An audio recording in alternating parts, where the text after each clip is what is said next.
A very good afternoon, ninth class. So, our today's topic is nervous tissue.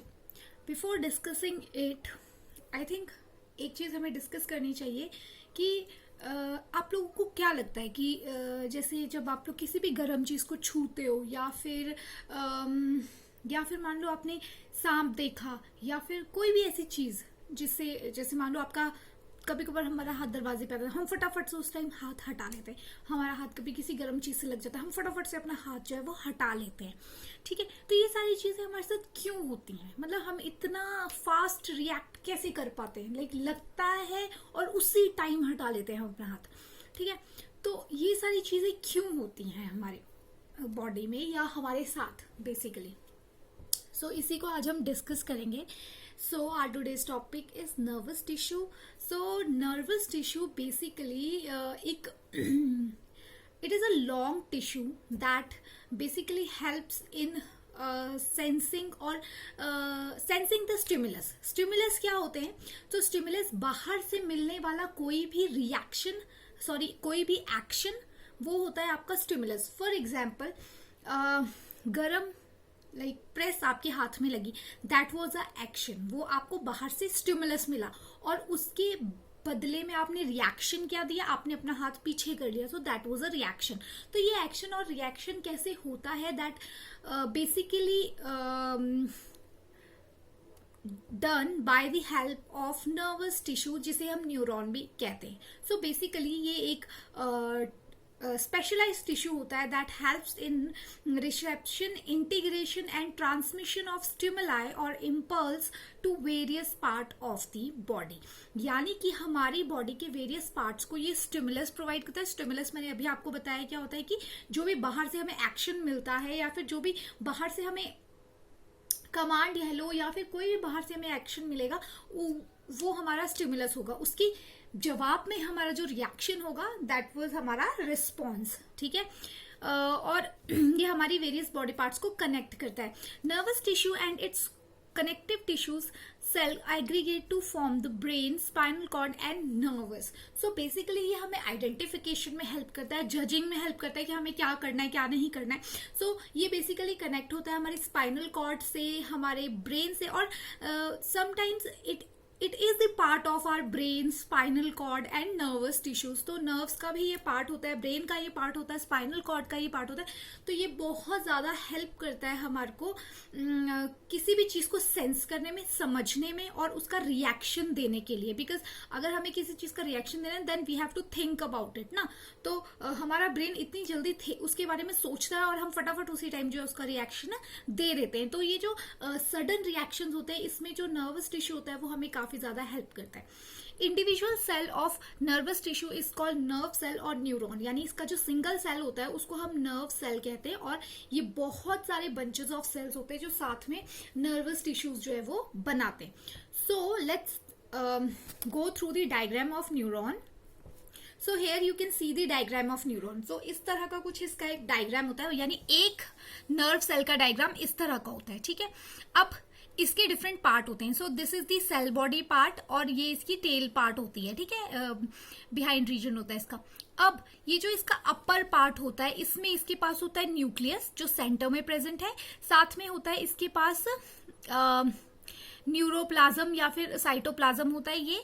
ठीक है, यहाँ पे, और साथ में ये डेंड्राइड्स होते हैं. ये जो ट्री लाइक स्ट्रक्चर्स है या फिर ये जो फिंगर लाइक स्ट्रक्चर्स है, इनको हम डेंड्राइड्स बोलते हैं. ठीक है, उसके बाद यही डेंड्राइड जो है वो इलांगेट हो जाते हैं और एक्सॉन्स बना देते हैं. ये लॉन्ग पीछे की बॉडी पार्ट है या टेल पार्ट है, एंड देन ये जो एक्सॉन है ये फर्दर क्या करता है, डिफ्रेंशिएट कर जाता है to form the nerve endings.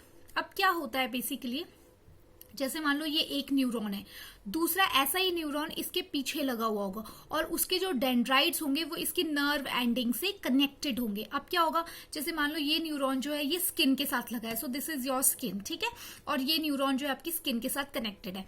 मैंने मान लो आपको किसी चींटी ने काटा. ठीक है। तो आप क्या करते हो, हाथ पीछे कर लेते हो, तो क्या होगा, जब वो चींटी काटेगी तो ये न्यूरॉन्स वो सेंस करेंगे और वो ट्रांसमिट करेंगे through cell body, then through axon and through nerve ending. Nerve ending के बाद क्या होगा, यहाँ पे एक और नर्व सेल लगा होगा जिसके डेंड्राइट जो है वो इसके नर्व एंडिंग से कनेक्टेड होंगे। वो डेंड्राइट्स फिर आगे इस तरह से वो आगे आगे आगे जो है वो इंफॉर्मेशन को ट्रांसमिट करते रहते हैं एंड अल्टीमेटली वो इंफॉर्मेशन हमारे ब्रेन तक पहुंचती है और हमारा ब्रेन जो है उस पर रिएक्ट करने के लिए हमें अलाउ करता है कि अब आपने हाथ पीछे करना है या मारना है या कुछ भी, जो भी रिएक्शंस हम देते हैं वो हमारा ब्रेन फिर हमें डायरेक्ट करता है कि आपने इस तरह से रिएक्शन जो है वो करना है। तो इस तरह से जो ये न्यूरॉन है या नर्वस टिश्यूज है वो फंक्शन करते हैं। सो ये हमने डायग्रामेटिकली तो देख लिया कि न्यूरॉन कैसा दिखता है, उसके फंक्शन कैसे होते हैं। Let's go through the parts of neuron. So these are the parts of neuron. So the first part is cell body. मैंने आपको बताया सेल बॉडी जो अपर वाला डेंड्राइट्स वाला पार्ट है that is the cell body. It is polygonal bordered and nucleated part of neuron. Nucleated मतलब इसमें nucleus present होता है। Its cytoplasm is called neuroplasm. इसका जो साइटोप्लाज्म होता है उसको हम न्यूरोप्लाज्म बोलते हैं because it is the cytoplasm of neuron, that is why we called it neuroplasm. ठीक है, तो इतना सा है सेल बॉडी, मतलब आपके लिए भी इतना सा सफिशियंट है। Then after that there are dendrites. तो डेंड्राइट्स वही finger like projection, cell body में जो फिंगर लाइक प्रोजेक्शंस होती हैं उनको हम बोलते हैं, या ब्रांचेस होती हैं, that is known as cell body. जो डेंड्राइट्स होते हैं that pick the impulse and transmit the same towards the cyton or other cell. तो बेसिकली क्या मैंने आपको बताया था डायग्राम में भी कि अगर डेंड्राइट्स जो आपकी स्किन के साथ कनेक्टेड है या किसी और न्यूरॉन के नर्व एंडिंग के साथ कनेक्टेड है तो वो ट्रांसमिशन में हेल्प करते हैं। And the last part that and the third part that we have is axon. So it is a long fiber-like process of uniform thickness and generally arise singly from the cell body. यानी कि मैंने आपको बताया था कि जो dendrites है या सेल बॉडी उसी की एक्सटेंशन है एक्सॉन, और वो एक पतला सा थ्रेड लाइक स्ट्रक्चर होता है, लॉन्ग होता है, फाइबर लाइक स्ट्रक्चर होता है। That also helps in transmission, यानी कि सेल बॉडी से अब नर्व एंडिंग तक जो ट्रांसमिशन होगी that will be done with the help of axons. The last part of neuron is nerve ending. तो बेसिकली नर्व एंडिंग जो है वो एंड वाला पार्ट होता है, that is the extension of axon. ठीक है, वो टर्मिनल होता है, वो क्या करता है जो भी ट्रांसमिशन आया, जो भी स्टिमुलस आया उसको या तो नेक्स्ट डेंड्राइट तक पहुंचाएगा या फिर जो भी रिसेप्टर सेल्स हैं या हमारा ब्रेन है, ठीक है, उस तक उसको पहुंचाने में, इम्पल्स को पहुंचाने में, ट्रांसमिट करने में वो हेल्प करता है। So this is all about the neuron, nervous tissues and structure and function of neuron. So your today's homework is you have to solve the questions of page number 78. Thank you.